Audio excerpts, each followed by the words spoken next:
On today's episode of Day One Outdoors, we're heading to the southern Oregon coast and targeting big fall Chinook in small water. We're going to discuss techniques and how to be successful in shallow, clear water for big fish on the coast. That's right now on Day One Outdoors.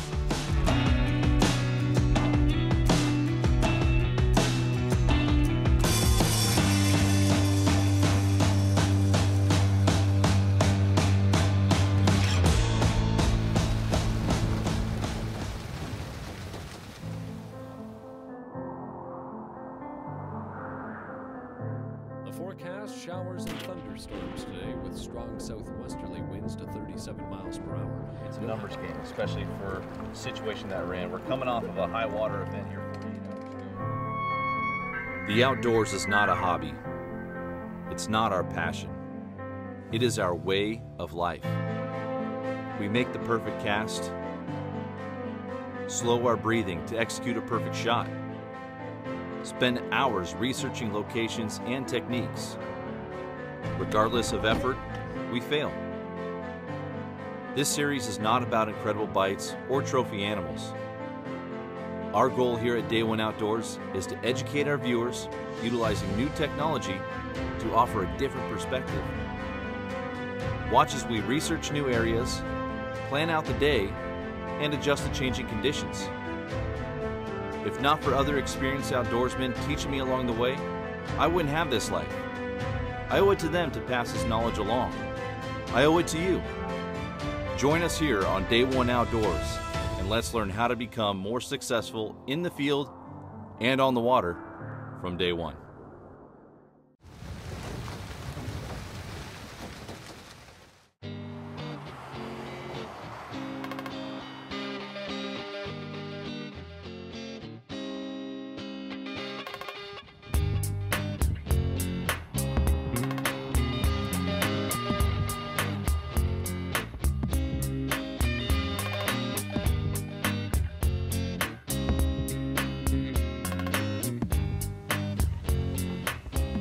Low water, there's going to be a lot of moving. There's a lot of fish in the river. I like to take a sand shrimp, use these claws, break the claw off, and just thread that sand shrimp down the line. Just get a big old glob on there. Use the egg loop, cinch that thing tight. If that thing comes down, what we got is we got sand shrimp and a big old ball of eggs.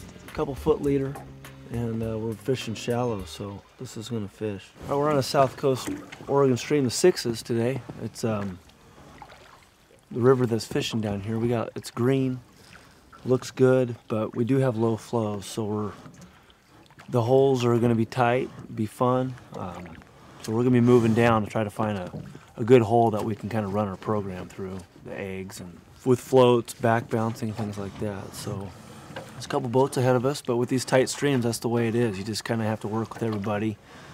The fish are there. Once we find fish, we won't leave fish. So that's going to be the move. On the back bouncer, I like to run like a 3-foot leader, and I peg a corky. It helps give some elevation to that. Minimum 4-aught hook today. I have a 4-aught on here just because we're probably going to be running tighter baits. A lot of these runs are going to look good today, but what we need some deeper water that these fish are going to hold in. Bobber and egg is going to be the program today for a lot of the fish because it's running really clear. It allows us to be back off the hole, present a bait pretty naturally. You know, but these kings will be in some odd water. I mean, we'll catch them in this little stuff, but we definitely need a deeper hole. And so we're just going to move on down till we find that hole, which every corner down here has some sort of bend on it with a hole. So you see this edge right here? This is a really good spot. We're going to have some fishy water. Dude, along the rocks, man.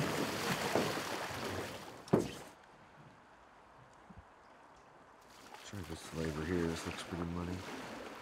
I don't know what it is about that red color, but I'm feeling it.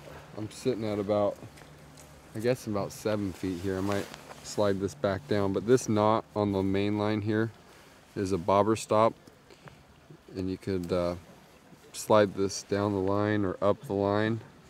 What that does is it gives you a place for your bobber to stop, so that kind of sets your depth. So like right now, my bait's down here. We're looking at about 5 feet. Not seeing them in here yet, but he could be in here. This is pretty small water here in Southern Oregon, and especially here on the coast. So what Kyle and I are doing is we're fishing this upper stretch right now, and there's a great point bar that comes all the way out almost to the opposite bank. And what we're doing is standing up here on this point bar. I'm back trolling a Meglet 4.5 all the way back through into the middle of the hole while guys are bobber fishing back here, and just saw bobber go down. Oh man, it's bottom, dang it. So we're both fishing this upper stretch, letting our gear go through here. I'm back trolling a plug. Kyle just switched over from back bouncing over to a bobber. This really is perfect bobber water, but we're just trying different techniques, trying to see if we can get these fish to go. There's a lot of boats out here, a lot of people, but we know the fish are here. We've heard great reports, and so it's just up to us trying to figure out a way to get them to go. A little sardine, mix it up. Oh, I just threw the sardine on top. I like big baits, man. And that right there will give you kind of a good looking something, some more scent. They really key in on the sardine, and a good sugary bait. We should have fish in it. Not to say that it doesn't, but if it had any biting fish, we would have caught them by now. Chuck found a rockfish. Yeah. There's a lot of boats out here, a lot of people, and it's pretty small water. So what I'm doing is I'm pushing downstream, trying to get past everyone. I'm skipping over a lot of really good looking holes. And we just talked to a boat that found some fish, another hole up in behind us. And I hate passing by fish to find fish, but I want to find some unpressured holes and try and get on them. So we just got down past what we believe to be the last boat, and we're going to get down here to the next good looking hole and see if we can't find some unpressured fish that are willing to bite.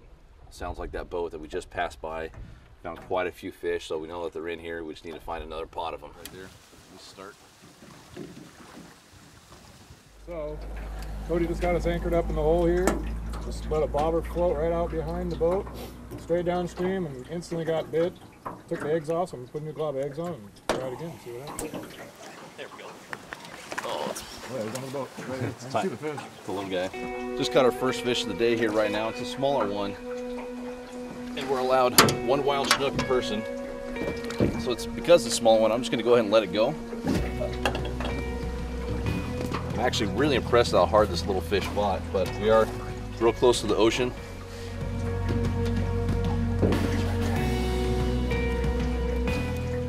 Beautiful little Chinook. Looks like he's had a run-in with a sea lion. Gorgeous fish, fresh out of the ocean. There he is. All ready to go back in. Landed that first fish on a back bouncing rig, and I tried a few more times through the hole there. No more bites yet, and I ended up getting snagged and broke off. And what I noticed is on my back bouncing rig, even though I just landed a fish, in these shallower holes, I was running a really long leader. And when you run a longer leader, then your bait's gonna float up higher in the water column. Again, yes, I caught a fish on it, but what I'm gonna do now to make sure that my bait gets down quick and stays down in the strike zone, I'm actually going to shorten my leader up. I was running about a 5-foot leader. I'm gonna shorten it up to about 3.5, 4 feet and try and make sure that my bait's down near the bottom of that strike zone, because when I did catch that fish, I had the weight sitting on the bottom for a long period of time so that current was able to pull those eggs down lower in the water column. So again, I'm gonna go from about a 5-foot leader down to about a 3.5, maybe 4-foot leader, and even that slight change in length should make a difference, and hopefully we'll get a few more bites. So what I'm doing here is bobber fishing, and what you want to do is you want to mend your line as your float drifts through the hole. You want to keep as least amount of slack as possible. So what I'm doing is I'm lifting the rod slowly and letting the float keep taking the line. You just let a little pressure off with your thumb, lift slowly, and just let a little line pressure go with your thumb. Put pressure back on, give the rod back down. That keeps your line nice and tight, so when that bobber does go down, whether it's a snag or a fish, you're ready. Then you can click over and start reeling, set the hook. Well, we got some good corners with some current down here, and I think we're gonna be able to back bounce some of these holes, which will be good. Anytime we can keep that bait low, it's a plus. This is a good spot right here, but there's a guy in it.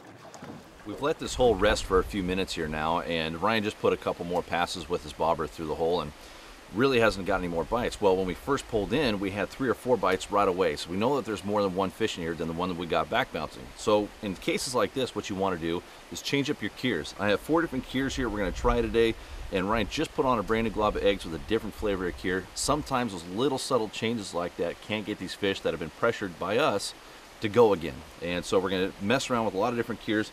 In fact, right now I'm actually going to go away from the eggs and switch over to sand shrimp. I'm going to give this a try too and give these fish a completely different look. We put everything we had into that hole for the next hour with no luck. I knew that if we were going to have success today, we would need to stay ahead of the crowd. It was time to continue on downriver.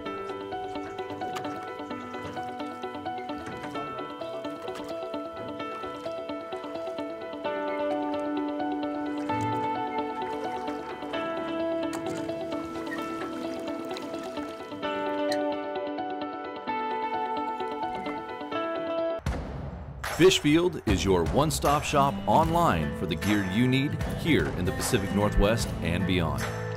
From salmon and steelhead, saltwater, trout and kokanee, even crabbing. Visit fishfield.com today to place an order with no sales tax and have the gear you need shipped fast. Fishfield.com, we have what the Northwest outdoorsman needs. Every once in a while, a new lure comes along that catches every angler's attention. It could be because of all the irresistible colors and finishes, or the patented skip beat action, or maybe it's the wide variety of sizes designed for salmon, trout, walleye, steelhead, mackinaw, and more. But just for the record, we know one thing for certain. We didn't design the maglip to catch fishermen. Yakima Bait Company. Navigating small coastal rivers during low flows can be challenging, even for the experienced oarsman. We took a moment to discuss the importance of having a balanced drift boat with Kyle from Willamette Valley Outfitters. So we're fishing low conditions in the river today, and so having a balanced boat is super important. Right now the boat's pretty balanced. We've had a lot of guys in here today. I like to be more center boat, gives me good pivot action. I can put a lot of weight up front. However, when you're dealing with these low flows and you're off balance, I'm going to work harder, and it makes it tough going through these shallow riffles. Day to day it changes on how many people you have. You could have 2 or 1. One of the benefits to our boats here is we can move the seats around. We can adjust them and adjust accordingly for how many people, heavy people, single person, things like that. Generally, with the fall Chinook, I like to have my seats on the outside if at all possible, because that's going to allow me to work the rod holders better, things like that. So adjustability is key. If we go down the river and we're sitting sideways all the time, it's hard for me to run the oars, and we'll be nicking through all these little shallow running riffles. So having the ability to move these seats around is one of the things that makes these Pavati boats so nice. That quick, we're back on center again. I like having the seats like this because it gives the guy access to the rod holder here. It gives room for the clients to move around or the guests in the boat. If I'm fishing a single guy, I will be dead center. I'll remove a seat, leave it in the truck. But when we're doing fall Chinook, I generally like to have my guys up front, even bobber fishing, because we can control. I like to have many options from plugs to bobbers to back bouncing, and we could put 3 seats up here. And now I have a bench seat up here, pretty balanced, so I can have all 3 guys up front fishing. Being able to change on the fly is important. Once we get the weight up front, you can see how this boat's going to actually level out and sit really nice and give me the best ability to get down the river. You know, we're displacing a lot of water right now, so this is going to allow us to float super high. We don't draft very much. When you start going into riffles, you can lose control. There's a nice balance. If I come back to the back, if it was just me and a bunch of gear, you can see how I'd be working a lot tougher if I had just all my weight in the back of the boat. Again, the seats move a lot, so we can pretty much take that out of the equation every day we fish, depending on who we have. Being able to move things around takes a second. Other boats that don't have the adjustability work too. You just have to slide guys around, find that center. But when everybody likes their rower seat in different spots. I personally like it more center of boat because I feel that going through moving water, I have better control of my boat. Where to position your oar locks?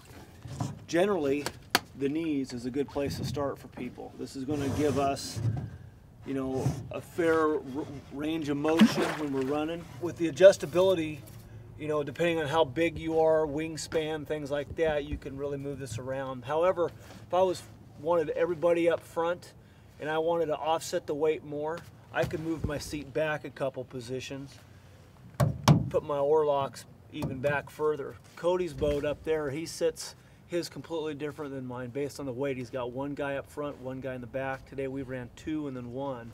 So a little bit heavier boat, and we've been able to get through the river no problem at super low flows. I mean, it's as low as it's going to get for us, and the fish are here. So being able to adjust and adapt and be on the water is key.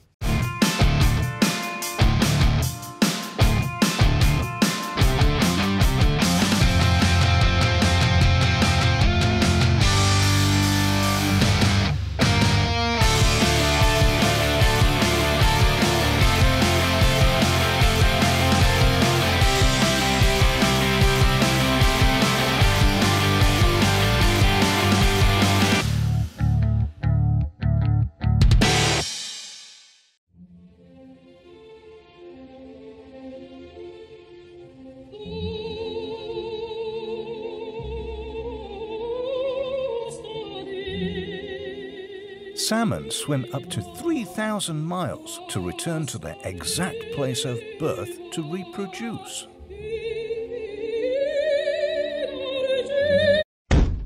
Well, most of the time.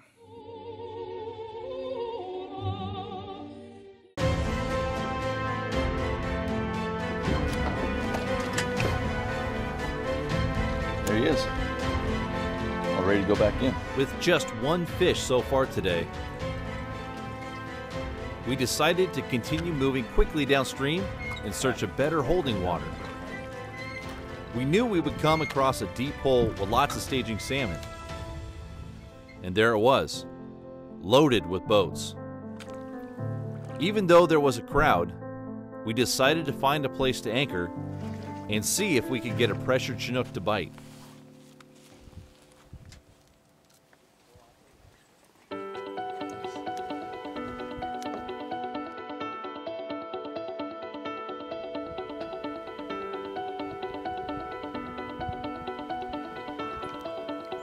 Salmon continued to be caught in the hole amongst the crowd, but we were struggling until... I just switched up my gear. We've been fishing for about 2 hours in this exact same spot. There's fish rolling around, and obviously this is where you need to be. It's the one deep hole in this lower stretch.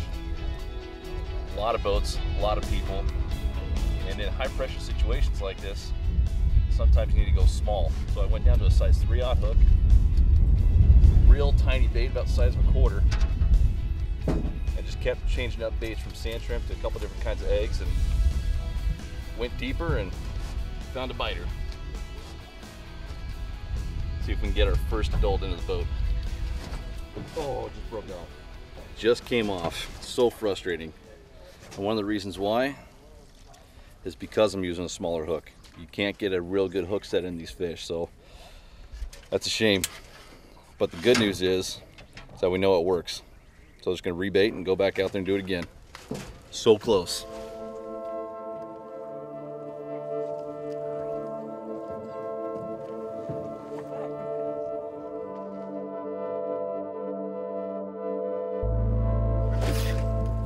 Get him, nice.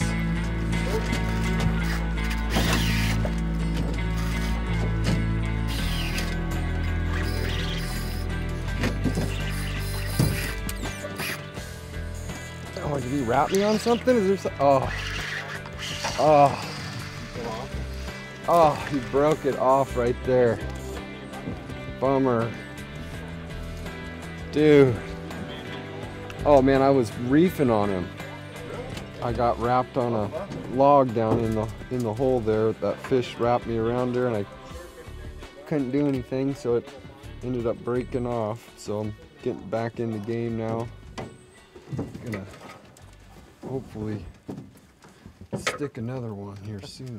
I don't know what's going on. I mean, whatever we're doing isn't working, so gonna have to try something else. We'll figure it out.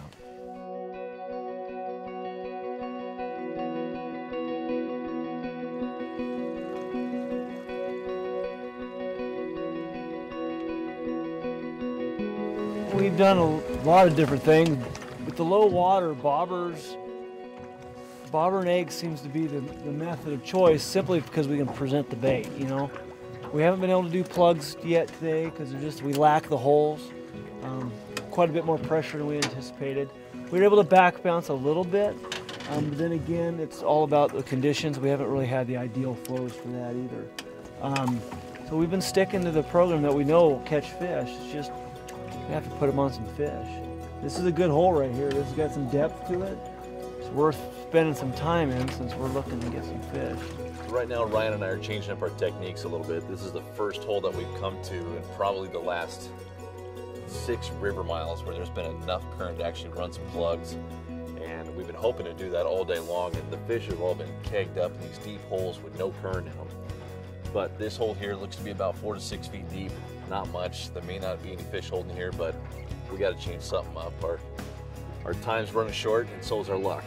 So we'll see what happens pulling plugs here. If it's going to happen, it should happen downstream about 20 yards right off that brush pile. Yeah, buddy. How you doing, man? Hey guys, we just got hooked up on a plug here, just like Cody just talked about. Right under that brush pile, exactly where he said it would be. Looks like a nice bright Chinook. We're in such a tight spot right here. There's just brush piles everywhere, and the biggest concern, it's a nice fish. He's got a lot of power to him, fresh out of the ocean. They can easily go right into these brush piles down here. Starting to tire out. He's not a huge fish. Got him. Nice fish. Gosh, look how bright that is. Look at how bright that fish is. Yeah. Get some old school Northwest stuff. Go back to doing what we know works. Fresh sea lice. This fish is just probably hours out. Great looking fish. Ryan got him on a Meglit 4.5. The color on that one is called Payday. It was one of my best ones for spring Chinook this year. And Tell me what we wrapped it with. yeah, we set it up last night and Tuna fish on the belly here. Yeah. We wrapped that thing up this morning. Took pretty good. we worked so hard for this fish today. Yeah, that was a long day, that's for sure. Metallic pink back, chartreuse butt, got a metallic green belly. Wrap the tuna fish. Fluorescent red tiger stripes. Yep, tuna fish wrap. Look at these teeth on this thing. There you go. Pretty fish. It's just crazy how bright that fish is, and just the color line. I mean, Ryan, this thing almost looks like a summer steelhead, that color line on it. Beautiful. Like, that is cool. Neat fish. Hey, that's your first Southern Oregon That Chinook. There's the sea lice right there. I mean, he's probably a few hours old. There's still some long tail on that. Sea lice probably came in the last tide change. We're about 4 miles from the ocean, and he still has that long tail sea lice on him. Just beautiful fish. It's a nice. This is a wild fish, not a hatchery fish. It was born in this river. They do allow you to keep them in this river, though. It's a football, man. I think we're gonna keep this one? Yeah. We're gonna harvest this fish. That'll be some excellent eating meat right there. We got dinner tonight. So. Yeah, we got dinner. Okay, good fish. Jeez. Just buried. Oh, he pinned it. It wasn't going anywhere. And that was on a plug. Yeah, 4.5, wrap the tuna. Very nice. It was right underneath that bush. Go through a diving bait. Sand shrimp. I would do that and just run it nice and tight through there and see what happens. I mean, that's The payday. I wrapped that thing this morning. I didn't even touch it. That tuna fish is bacon on there all day long. It's another one. Man, this thing's killer. Look at all the teeth marks all over this plug. Got a whole smolt on there. Annihilated. Man, that's awesome. Chrome on the tail. I mean, that's just really cool looking. And we just don't see fish like this up north. We don't. The coloration and everything, I mean, this is not an Astoria Columbia River fish. And you can just see the genetic difference in them. It's cool looking.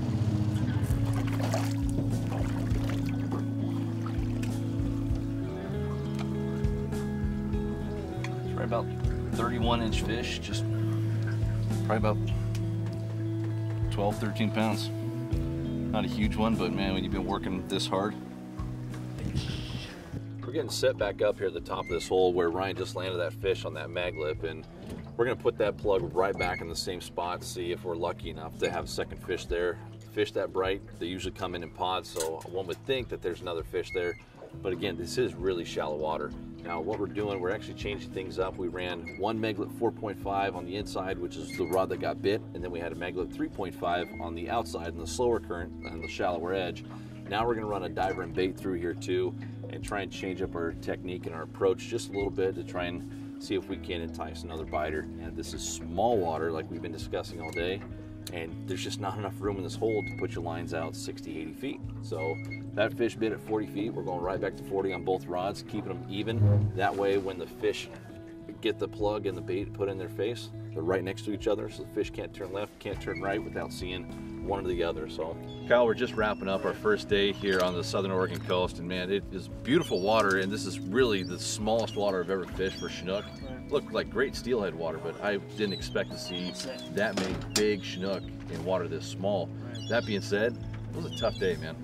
It really was. It was tough. It was tough. We had a lot of people. You know, you're dealing with a popular fishery. You have to make those adjustments, and it was tough. We had a lot of techniques on the table, and you pulled one out that we weren't using all day to pull out a nice fish. Well, and the only reason why we started back to one, because that was the first hole that we came to that had enough flow to even run plugs. Yeah. All in all, it's always challenging, especially when you get in this low water. I mean, it's super low. When we get a little more, it spreads people out. But we're all kegged in the same area, so. Well, and so are the fish. So are the fish. Every spot that we found fish in was a deep hole. Yep. We got lucky with the fish that we did catch today. He was in probably about 6, 8 feet of water. It was a transitional fish. He was moving, full of sea lice. Definitely look like they're stacking there. And they'll be there until we get that rain, which we're supposed to get. But, you know, there's a lot of fish moving daily. So looking back on the day, if there was anything that I would change about how I fished today, I might have slowed down in some of the deeper holes that we first started out at. You know, I started skipping over a lot of stuff. Right. And it's just because I figured, man, if there's a fish here, it's going to bite in the first couple casts and move. But what I saw downstream with all the other boats, they were camped out for hours on end, hitting the exact same spot, and eventually those fish were snapping. We adapted a lot today, and tomorrow we'll adapt again, you know, with bait. But I do believe we're going to run similar programs, you know, floats. Because of the way we're fishing the holes, the floats seem to be ideal. But any of those holes that we can run a plug through, we need to. I mean, there's a few more. Low water, lots of boats, lots of people, heavily pressured fish. Right. We still made it happen. Yeah, and we'll find fish tomorrow. We'll do better tomorrow. Yeah, for sure.